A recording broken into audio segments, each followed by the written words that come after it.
Hi, and thank you so much for joining me. My name is Rafa Gottlof, and I'm the person that can tell you things that even your grandmother will be scared to talk about. On today's edition of School of Life, I'm going to tell you about sex. I said it.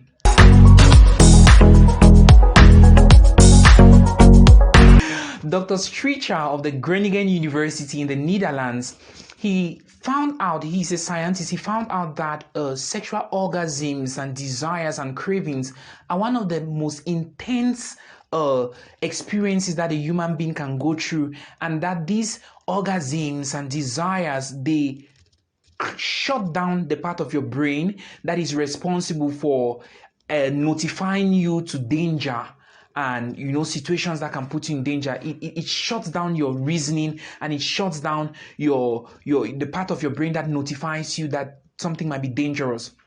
This is little wonder why people get into risky sexual activity, and when people are at the heat of the moment, they just act crazy. Now they're sleeping with unknown people, and now they're just having sex without protection and all of that. So we need to know all of these things.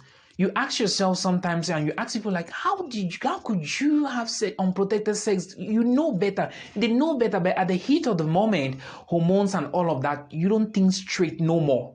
So it's important that we know this about sex. The next thing I want to share with you about sex is the fact that sex is obsessive. Sex is obsessive, meaning that obsession, you're just, your brain is not functioning anymore. You want to, everything, your desires and your actions and your reactions are only geared towards pleasing the person that you're obsessed with. And generally, when you're obsessed with someone, you don't see their faults. I've been with ladies, and I've seen friends, and I've seen people that are in abusive relationship, and you ask them, why can't you leave? And even married people, there's emotional abuse, there's physical abuse, there's all kinds of abuse, and then they'll end up and just say, I just love my husband. Because there's sex involved. A mature friend of mine had advised me once and said, never put your mouth in matrimonial people's problems. Because at the end of the day, they'll fix their issues and have sex, and then you become the bad person.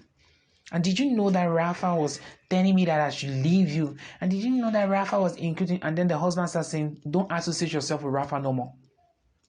You become the bad person and nobody wants to talk to you, but you were trying to help. Okay? We all know these things, but we're always scared to talk about it. And I'm here to do just that. I'm here to talk about it. The obsessive part of sex also makes you not to see people's faults. And you don't really see their character flaws. And you don't really see nothing anymore. But when you get out of this obsession, that's when you look down 2 years back and you look down like 5 years down memory lane and you ask yourself, what was I doing with this one? Because he has no dreams and no ambitions and no this and no that, and her attitude was bad and she was this and that. You start seeing their faults because the obsession is gone. How many of you have looked back at the people you dated and you were like, was I really dating this one? And was I really dating this one? And was I But when you were with them, they were like the apple of your eyes. They were like the person that when you see them, your heart beats. I've heard people say, when I see you, I don't breathe. You don't breathe because you have asthma. Or you don't breathe because what? When a guy walks up to you and says, see, I don't breathe. I really cannot breathe. Tell them that you probably need to avoid me since I'm giving you like cardiac arrest. Okay? So, sex is obsessive. That's what we're talking about. It's very, very obsessive. It blinds. And that's why most marriage counselors and people, Christian people, they'll advise you to stay away from sexual activity until you get married. That way, you can court somebody, you can get into a courtship properly, and you can get to see their real character, their real attitudes. Because once sex gets involved, you become blind to their faults, which is a very, very risky thing. So another thing that I like to share with you about sex is that sex is used in witchcraft. Yeah, it's used a lot in witchcraft, in occultic initiation protocols. Find out about witches and wizards. They'll tell you that sex is very important. And so sex is not something to be played around with, because it builds intimate bonds, it builds soul ties. To have a soul tie with somebody is that you're so interconnected with the person that it looks like two of you are one. Okay, let me give you a concrete example about soul ties. Have you ever had a family member who had an accident and then you just said, the way I felt there, the way I felt my body looks as if something is wrong. You don't really know whether something is wrong, and there's no physical proof or tangible proof that something is wrong, but you feel it and you knew that you just know it. It's a soul tie. You have a soul tie with that person to the extent that something bad happens to them, you really feel it in your own body. So sex is very, very important. It builds soul ties, and it is used in occultism to do initiation protocols and all of that. It's not something to be joked around with. They always say that when you have sex with multiple partners, it's like you're bonding with multiple people, and it just makes your emotions and your spirit, and if you're a spiritual person, everything just flies off the window. Nothing is orderly and organized. There are some people that and this is very true. If you're honest, you know what I'm saying. There are some people that you have sex with them, things just block in your life. It's not like that witches or wizards. It's just they have bad spirits around them, or that blood doesn't just match with you. There's some people you have sex with, especially for girls, and you just have like pimples all over your face. It's not a sexually transmissible infection. Your glow as a woman, it just disappears. It's not like these people are witches and wizards. It's just, I don't know what to call it, but it shows you that there's more to sex in the realm of the spirit, more than what we see in the physical eyes. All of these things about sex said, I'd like to show you now some sexual disorderly conducts that you probably must not have known that these are disorderly conducts. The first sexual disorderly conduct I'd like to show you is Masonchism. Masonchism is a sexual dysfunction and a disorderly conduct where people enjoy sexual pleasure only when pain is involved. And so I have said this often, and I'll still say it, that I've worked at 4 major salons here in the political capital city of Cameroon, Yaoundé. I've seen women who come to a salon and they do their hair and they run their mouth, and their husbands take care of them, their husbands love on them, their husbands do everything for them, and they're not satisfied sexually because they're like, I want him to whip me like this and flip me over and hold me like that. I'm like, no, this man is a child of God. I'm like, do you know this man is saved? This man is a child of God. Like, seriously, this man is a nice guy, but they don't see anything. They gain pleasure in sexual activity only when there's pain involved. And these are the kind of people that can abuse people sexually. They can even abuse children sexually because you feel the pain and they don't care. They just abuse you because, well, they derive sexual pleasure from pain or from seeing others in pain. That's the first sexual dysfunction that we should really watch out and avoid. The next disorderly sexual conduct that I like to talk about is orgies. This is when people have sexual activity with more than one person at the same time. It's a very risky thing to do because sexually transmissible infections are widely spread during orgies. I'm like, no, my boyfriend came in and he came in with his friend, and so we just decided to have sex, or my girlfriend brought in another friend and blah blah blah, and my girlfriend was okay and all of that. Organize your life. Don't be sharing your body with multiple people, especially at the same time. It's wrong whether you cheat on your girlfriend or you cheat on your wife or whatever. It's wrong still, but I think that it becomes important that we avoid orgies because it's the easiest way where sexually transmissible infections are widely spread. There's a high risk that you get infected because sexually transmissible infections are spread in different kinds of ways. That are like 5 major fluids in the human body that transmit sexually transmissible infections. There's blood that we know from curds. There's semen or male ejaculation. There's vaginal fluid or female ejaculation. There's breast milk, mother to child transmission. And there's also what many people don't know, saliva. Saliva has the ability to transmit sexually transmissible infections. So we need to be extremely careful. Don't be saying, well, we didn't really do nothing. We just kissed. We were just touching each other and then we just kissed. We didn't really do nothing bad. But you picked up infection. So orgies must be avoided. The next sexual disorderly conduct that we need to really watch out for is anonymous sex. This is what they call one night stands and hookup sex. You don't know nobody from Abraham. You don't know their name. You don't know their tribe. You don't know their complete 3 names. You don't know nothing about them, but you just meet somebody because you felt that, oh, I like their body and all of that. And then bam, you have sex.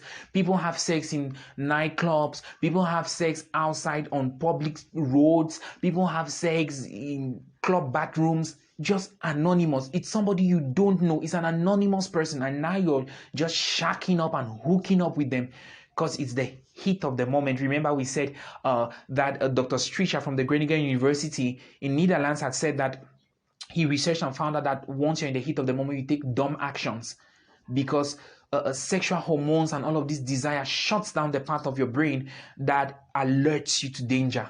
So anonymous sex must be avoided because you can easily pick up a sexually transmissible infection because you don't know this person, you don't know their history. They might look healthy physically, okay, but it don't necessarily mean that they don't have an infection, okay, because infections are not written on people's foreheads. So we need to be very, very careful with all of this anonymous sex. Anonymous sex is also some of the reasons why you ask a girl that, who is the father of this baby you're carrying? They don't know. They give birth to a child and they don't really know if it's this guy they slept with at the club, or they don't really know if it's this other guy. They don't even know if it's this person, and so they're confused. Sometimes you just take the pregnancy and put on another guy's head. We need to be careful. We don't want to be giving birth to bastard children. We don't even know who the fathers are and all of that. So it's important that we avoid anonymous sex. The next sexual disorderly conduct I'll talk about is prostitution. Prostitution. Oh, Rafa, we all know that prostitution is bad. You don't need to tell us about prostitution. You know, prostitutes are those ones that stand on the road and they stand at electric poles and red light districts. You know, don't be telling me nothing about prostitution. I already know that prostitution is bad. No, because the Oxford Dictionary and the Cambridge Dictionary, they define a prostitute as someone who trades sex for cash or favors. Meaning that if you slept with somebody because you really want a job, and you slept with somebody because you wanted them to do a favor for you, you slept with them because you wanted something to be done for you, you're a prostitute, just another category of prostitute. Because what you're doing is prostitution. Prostitution basically is trading sex as a legal tender. A legal tender is something like money, gold, silver, things that you can exchange for goods and services. You know, I can give you money to buy a product. I can give you money to pay for a service and all of that. Once you start trading sex as a legal tender, you're a prostitute. You're a prostitute, just another kind of prostitute. The ones that don't stand on street corners. Okay, so we need to watch out for prostitution, and all of these still opens you to the risks of picking up sexually transmissible infections. It makes women to become like a sex object, and yes, men too are prostitutes. It makes men become like sex objects. It just diminishes your self-esteem, because you know that the job you got, you had to shack around with some men to get it. You know that what you have, you had to sleep around with women, sometimes even older than you, you know. So we need to be very, very careful. We need to try to live life as honestly as we can and with a lot of integrity and moral value. That's why I'm here. The next sexual disorderly conduct I want to share with you is what they call virtual sex. This is sexual activity that doesn't happen in real life places. It's not in a room or anything. It happens in virtual space, like the internet, like your phone. It's all of these erotic sexual messages that people send. It's all of these nude WhatsApp calls and all of these, you know. Social media is meant to interact. It's meant for us to interact with people and family and all of that, to draw people closer, and your loved ones are far away to be drawn closer to you. Social media is not meant for you to be doing sexual activity. So all of this sexting, they call it sexting, is like texting sexual messages, just erotic stuff and just nasty stuff. All of that, it's a disorderly conduct that people who spend a lot of time at home and they spend a lot of time in their bedrooms. Parents, be very careful. If you're a parent, you need to watch out. Your child is always on their phone and always just on their phone and in bed and all of. What are you doing in bed? You know, you're not old, you're not an invalid. You need to watch out and monitor children and know who they're chatting with and all of that. You need to put your hands on because the world is crazy. All of these virtual sexual activity, it's one of the reasons why society has been so corrupted. Society is so crazy. Sex tapes that just been leaked everywhere. This is not supposed to be out there in public. Okay? A lot of virtual sexual activity. We need to put a halt to that, and we need to learn how to use social media and the internet to do things that are profitable. It's not just there for you to download pornography and all of that. It's there for you to do research and improve your life and do something that can, shift your life forward. It's not just there for you to act crazy. So virtual sex is a problem. The last, and I saved the best for last, the last sexual disorderly conduct that I want to share with you is voyeurism. Rafa, what? What? Voyeurism. Voyeurism is a sexual disorderly conduct where people enjoy sexual pleasure by watching other people's nudity or by watching other people participate in sexual activity. And so you're not really participating, but you're watching. These are people that are addicted to pornography. These are also the kind of people that when you're bathing in the bathroom, they will come and peep because they want to see you naked. These are the same kind of people that they'll walk on the street and they see a guy urinating along the road and they'll reduce their footsteps because they want to have a good look at his... Okay. So voyeurism is very risky. There are men who drive and have accidents because they're trying to look at a woman. You're driving and you're looking, you're not stable. You have an accident. So many accidents come from that. People just looking and eyeing women along the road, and sometimes it's outright disrespectful. You're in the car with your wife, you're in the car with children, and you're just acting like a dog, looking at everything in skirts along the road. It's disrespectful to your wife. It's disrespectful to people that are around. It's just disorderly. It's nasty. And at a certain age, you need to let go of some things.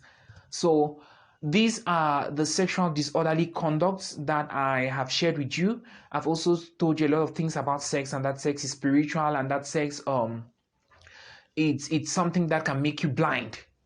It blinds you. People say love is blind. It's not really the love. Sometimes it's because sex is involved, because once sexual activity is involved, it blinds you to the truths. It blinds you to the faults of other people.